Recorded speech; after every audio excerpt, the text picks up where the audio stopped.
Hello, educators of Virginia. Welcome to another episode of our podcast, Deeper Insights. Today, I have the distinct privilege of sitting with Tammy May, principal of Lacey Spring Elementary School in Rockingham.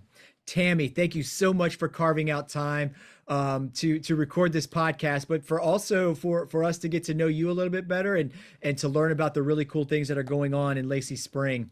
How are you? It's Friday, and as you can see with the lemons in my ears, we've made some lemonade today. It's been a great day, but I can say that it is Friday and I am prepared for a little bit of relaxing and rejuvenating before I return to work on Monday. So I'm doing great, thank you. Oh, that's awesome. And for our audience, it is Friday, and Tammy is the principal of an elementary school, and we're actually recording this podcast right after dismissal. So it's like feet up Friday time.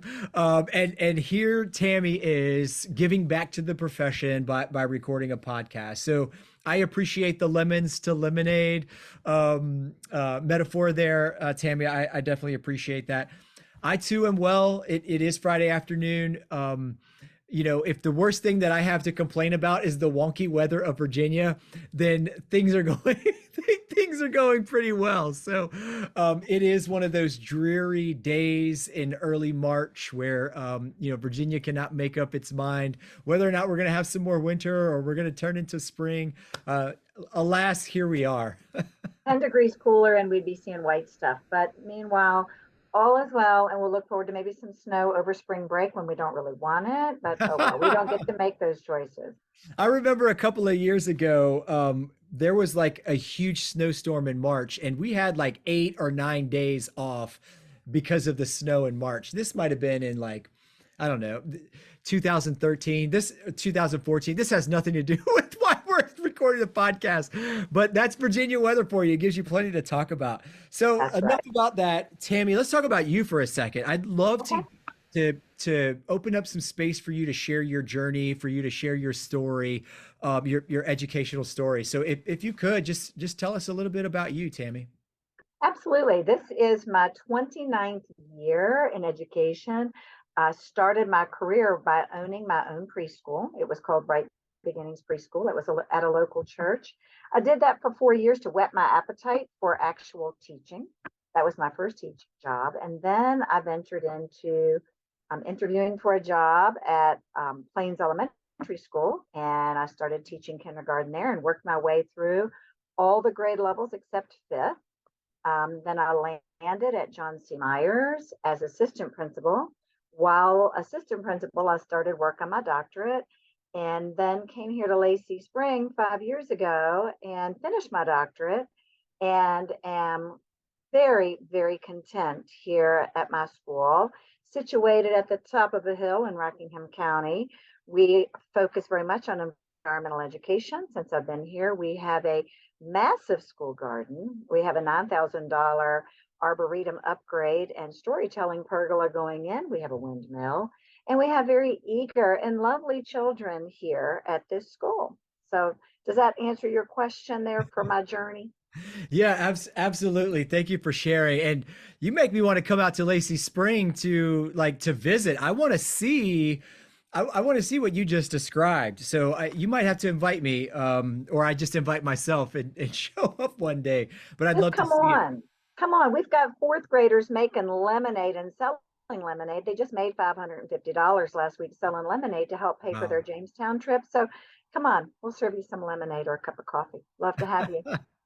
Oh, that's awesome. Thanks, Tammy. So let's dive into Lacey Spring. Let's take a look inside. And one thing that you're experiencing some success that I think we can all learn from, because right now we're all struggling with a couple of different things. We're struggling with some absenteeism.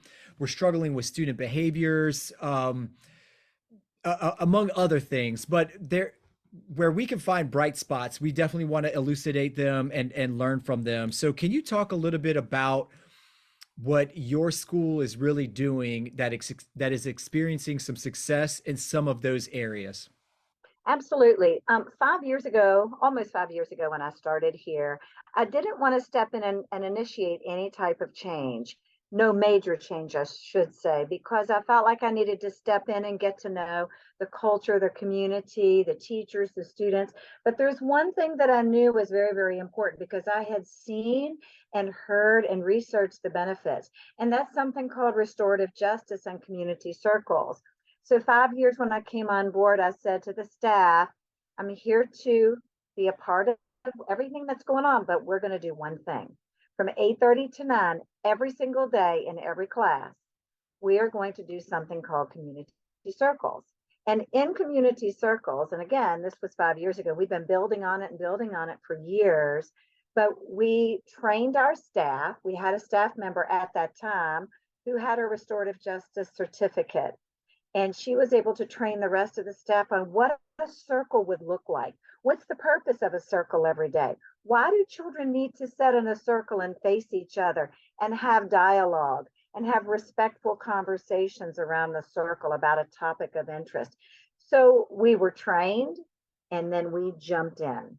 This has been something that's been happening here every single day, except when we had the COVID situation, although we did make it through that just a little bit, and I can elaborate on that too. But we made it happen. It wasn't just that we said, oh, we'll do it whenever we can find time. No, no, no. When we build the schedule, I have a scheduling team, and a group of us come together and we create our year's schedule. But that is the block of time that is not touched. 8:30 to 9, when I go through the building after our morning announcements, I can step into any classroom and see that they are in circle. And they may be having conversations about an incident that happened the day before and responses to that. They may be having conversations about something that's happened in the community where they can have responses to that. Children need to feel heard. They need to have active listening take place for them to honor their dignity and their rights. And so that's where it starts, as community circles. But then it goes several steps further.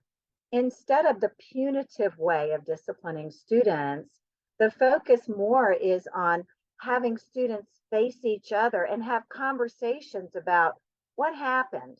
For example, a child may have pushed another child. The child who was pushed gets to have an opportunity to say what that made them, how that made them feel. The child that did it gets to hear that my actions actually hurt someone. It made them feel bad. And it creates a respectful dialogue between children. And I'm talking children even age 4, because we have students preschool through 5th grade. Children need to know how to dialogue, to hear about what their actions do to someone else. And the beauty of it is unfolding right now. It wasn't an overnight success. It takes time to build this. But now I have so many examples I could share, but I know this podcast is not long enough. But there are so many examples I can share that truly show how it works. And it's a beautiful thing. And I'm grateful because it means that when it's time to enter disciplines in the computer, I have very few. Yeah. Can you expand on that point right there? Like what, so 5 years, that's pretty much getting, that means your 5th graders, I think, were in kindergarten or 1st grade when you really started this. So you've really cycled through in 5 years, all of your students. So now it is part of the culture. It is part of the expectation, and it is really permeated.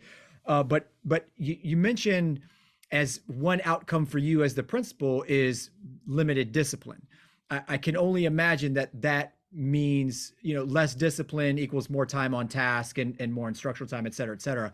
Can you help us understand where the benefits are in that investment so that we have a better picture of, okay, I'm invested. I mean, 30 minutes a day is 30 minutes a day. But you're seeing some kind of dividends. Can you talk about some of those, that the outcomes, the dividends, the benefits of that investment that you're making? Sure. Let me give 2 examples that come to mind. Actually, I have 3, but I'll try to narrow it down to 2. We believe that when students come to our school, new students, whatever grade level they may be, they come with a clean slate. Everybody deserves a clean slate. You do, I do, because we all make mistakes. And so last year, we had a student coming to 5th grade, who had been in a different school where behavior is focused on in this school. So this student was able to test out of going to that school, but still had some significant potential behaviors. The child arrived on the scene day one, sat in circle, was heard, was validated, was cared for. We never had one day, not one day of any challenging behavior from this child. This child came to us and said, I really feel loved here. I feel cared for here. And it's not just about the adults. Sure, our adults give 100%, but it's about the individuals in this building, from students to staff to parents. It's about recognizing the value that each one of us brings to the table. So that's just one example. I never had to go to the computer one time to enter any disciplines for this child. Whereas the school where she came to us from, it was constant. So Yeah. that's just one example. Another example is a child that came to us from a different division. The child came with a file that big, and the child's discipline folder showed that there were many, many opportunities where this child was off task, not following directions, not respecting the teacher. Well, fast forward, child enters our school. Child sits in community circle every day for the first week. Child reports to his parent, really like school now. I'm making some friends. I feel good about school now. No disciplines in the computer for this child. Why? Did we do anything different to the child? No, we did for the child. We are a community. We are a family. We're a Lacey family. And we say that not just to each other, but our community knows that through our social media, through our video newsletters that we send out to parents. We want people to feel like this is our family, this is your family. Let's work together to benefit our children.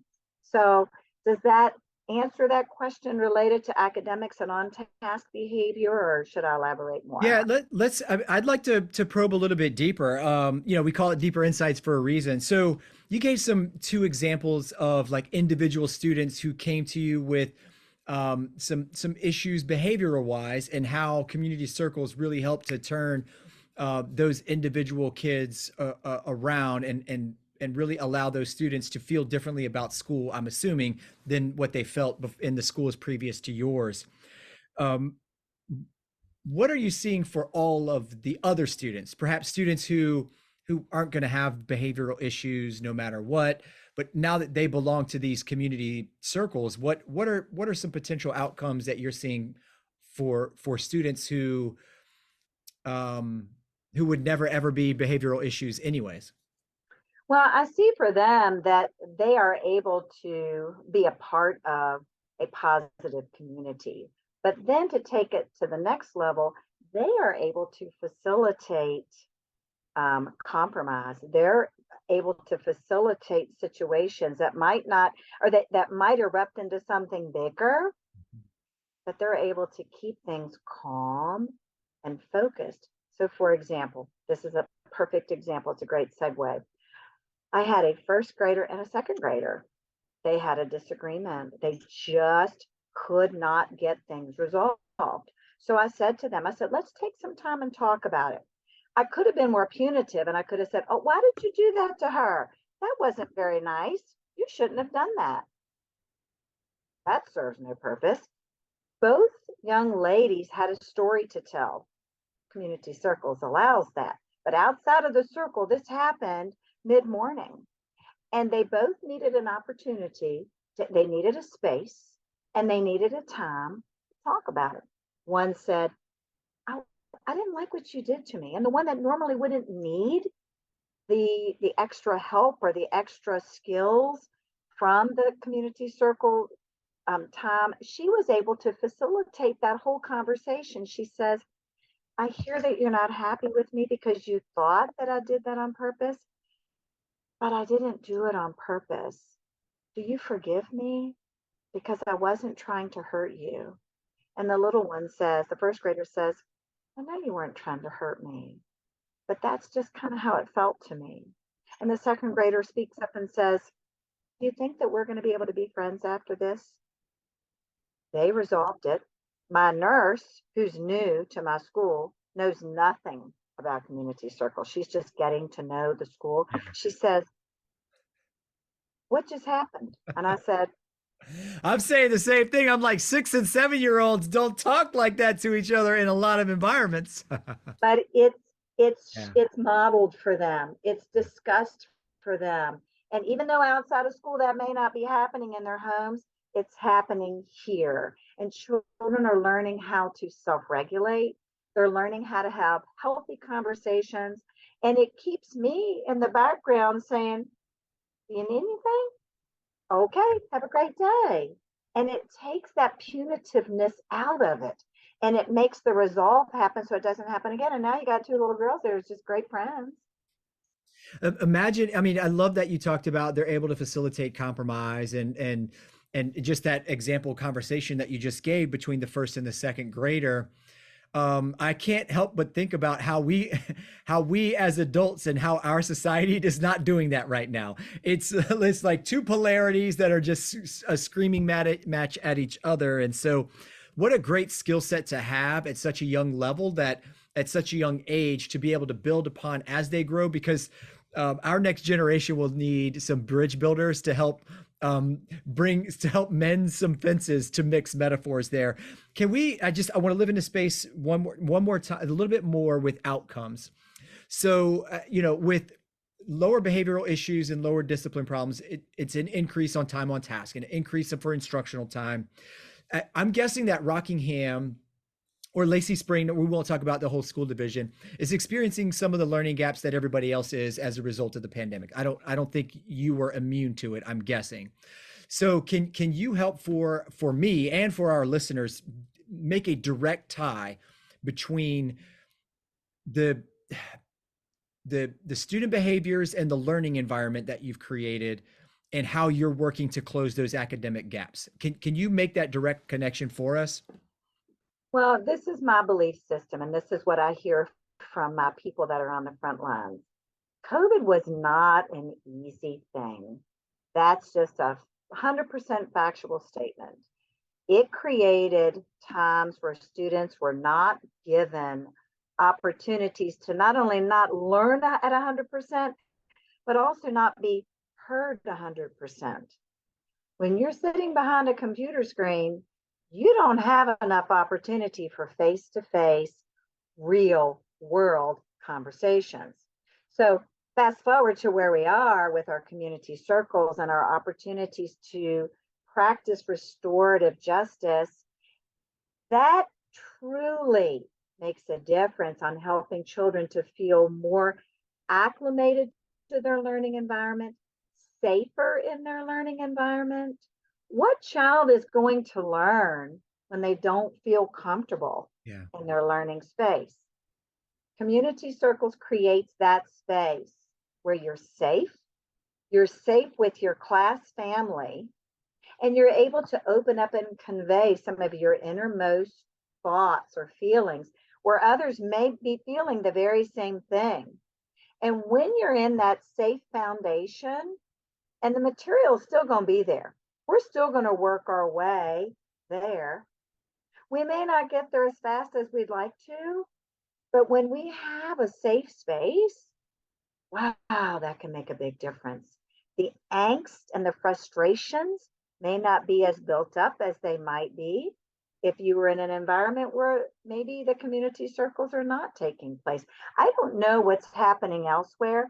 I'm here, Yeah. and I'm focusing on what's best for our children. And I firmly believe that what we're doing is always appropriate for children. Yeah. Yeah. So what 30 minutes a day, what is there anything that you've had to sacrifice to maintain that 30 minutes a day? Has there been in the past 5 years some dilemmas where you had to really put your decision making cap on and really test your values of the community circles to make sure they stayed put and something else had to sacrifice? Or do you feel like you're able to have it all? Not necessarily, because during community circles, it's not only an opportunity for face to face conversations, but it's an opportunity for a read aloud. Read alouds, and we need to do those read alouds every day. that can be an integral part of it at the onset of your community circle as your starter, your start to a conversation. It could be something related to a situation that's occurred. And we have so many books related to social emotional learning, as do all of our schools in Rockingham, because we're very much trying to focus on helping our children to. Sorry, I forgot to turn my radio off. That. That's a real world moment, I'm and we're going to sorry. leave it in. We're leaving it in the podcast because this is real and it's legit. Leave it there. Sorry about that, but I did remember my lemon earrings. Um, no, the thing is, the story time can jumpstart a conversation. And as I was saying before, we have so many books in our library that we purchased related to things with feelings, emotions, concerns, challenges, relationships, bullying, whatever that may be. Yeah. So that can be a part of the read aloud that takes place at the onset of the circle time, and then open it up for conversation to whatever may be related to that book. That's comprehension. That's read aloud time. That's literacy. That's a win. Yeah. Yeah. Let's I want to shift to your community. What was your community's response to the implementation of community circles? Did you have to do anything to prepare them in advance? Have you had to do anything since you've started to bring the community along as well? So really taking that focus to your parents and your families and really the Lacey Spring community at large. Our teachers are experts at making sure that their actual parents are aware of the day-to-day routines that take place in the school. But we, on top of that, do video newsletters. So in our video newsletters, we explain so many different things that we're doing here at school. We could easily write it up, but sometimes people don't take time to read. They want to hear it and go on because we all have very busy lifestyles. So in our video newsletters, we not only talk about it, but we model it. We show what we do at school so that they can see what their children are involved in. I have had 0 complaints. I've had 0 concerns because we help folks to understand the rationale behind it. It's very intentional, but it's very practical. And so making sure that our parent population knows what's happening at school is very important. And that happened years ago. That happened when I first came. So now teachers will continue to say to parents, we were able to resolve that conflict through restorative practices, or we had conversations about it during community circles. So it's a known practice. It's just what we do. Yeah. So what I hear you saying is that communication matters. Oh my goodness gracious. And if anyone feels that it doesn't, then we need to take a look at that because communication is huge. You probably can tell from this podcast, I do enjoy communication. I do enjoy transparency. I want parents to know I don't have anything to hide. Yeah. Come on in and see it. And prior to COVID, parents could come in and be a part of it. I've asked school board members to come in. And I've said, come on in at 8:30 and you can sit in a 5th grade community circle and listen to the topics and hear what we're really trying to talk about, like inclusivity and just frustrations, because those kinds of topics are part of what's happening in some of our school boards right now. Yeah. So maybe that could help those kinds of conversations. We can learn from our little ones, We certainly can. I agree. Yes. Communication's huge. And the thing about newsletters, I like newsletters, don't get me wrong, but I took a different train on newsletters and decided that video newsletters that we send out via school messenger and on our school Facebook page are so much more impactful because then they can see me. Yeah. And I have guests come in to the newsletters with me. We model so many things. We elaborate on so many things because I think parents really do need to see what's happening at school. And you really can't do that when you read it on paper. Yeah. Can you, I want to pull on that thread a little bit. You mentioned a little bit about it, like pre-COVID, folks would come in. I'm also interested in the connection to home because we've hinted a little bit around we as adults could use some of these practices and could develop some of these skills. Are you finding any direct connections at home? Like, for instance, are your kids using their techniques at home with their parents, or are parents reaching out to you for, hey, can you help us work through a couple of things? I'm thinking of myself as a dad of 4 kids, and I could use some of these things as a parent. Like, I would love some of these skills to work with my kids, especially when they get me heated and on 10. But talk a little bit about um, the homeschool connection specifically with your community circles, if there is Well, any. I'll tell you, the connections that my teachers have with the parents are great. There is no denying that my teachers communicate either through Seesaw or Dojo, and that's a daily line of communication. But I meet with parents, or I communicate with parents on the phone often. Mrs. May, what do I do about this? Or Dr. May, what do I do about that? There's just so many questions that parents have. And I have no problem being very transparent to let them know that this is what we do at school. We have very open dialogue. We give everybody the opportunity to have a voice. We give everybody, we try to respect the dignity and rights of everybody in here. Mm. And I try to convey that to parents in a very reasonable and calm and kind way. That's my motto. I'm calm and I'm kind, so that I can convey messages that are very important for parents to hear. And when I say calm, that's how we relate to each other in circle. There are certain values and guidelines that each circle or each classroom has. Like, there's no yelling, there's no name calling. It's a dignified opportunity to just hear each other out. It's called active listening. Well, those are the same messages I give to parents. I say, what's it like at home when Billy, for example, is choosing not to listen? Talk me through what things might look like at home. And then I offer suggestions on how things could be a little bit smoother. I remind parents to remain calm in every circumstance. I remind them that no matter what, arguing with your 5-year-old and button heads with your 5-year-old really isn't going to go anywhere. Somebody's got to break that pattern. So remaining calm, using a soft tone, and active listening is huge. That's what we do at school.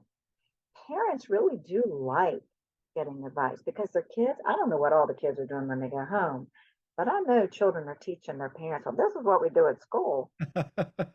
It's got to be a win. I just don't know about all of my families. I just know about some Yeah. select families that have reached out for some help. Well, it's got to be knowing, and I want to tie this back to what you were just talking about earlier, knowing what goes on every day at 8:30 at my child's school opens the door for me to ask you, like, okay, well, hey, can you, because if I didn't know that that was going on, or I wasn't seeing the benefits of it, I wouldn't even think to ask you. I'd still be dad floundering with figuring out how to break through. So I think that's great. So Tammy, I want to give you kind of some space to help all of us, whether it's, you know, we've dibbled and dabbled a little bit with restorative circles and community circles, and even other types of restorative practices, and I want to take it to the next level. Or, this sounds like a really good idea. How do I get started? But whether it's a school-wide thing that we want to start, or maybe it's a classroom teacher tuning in who's like, you know what, I want to start implementing some community circles in my classroom. Give us some advice, some tips, some recommended first or next steps. Really, just your wisdom and impart it on us. Okay.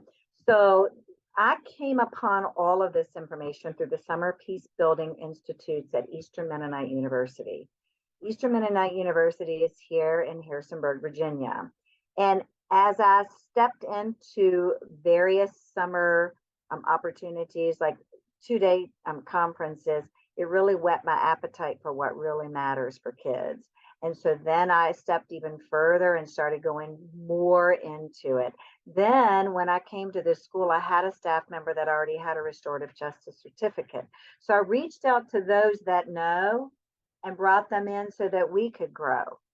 And they are there to help schools. They want to come and help schools with workshops and conferences, faculty meeting information. So I did that as well. I brought the experts in.